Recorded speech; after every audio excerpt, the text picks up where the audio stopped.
If you tried demo 2A yourself, you'll notice that some of the keys work, some others don't.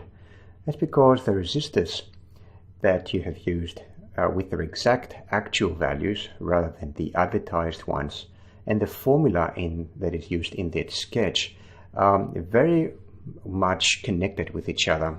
They have very little tolerance for error. So some of the keys in your case probably are not working, just like that didn't work in my example.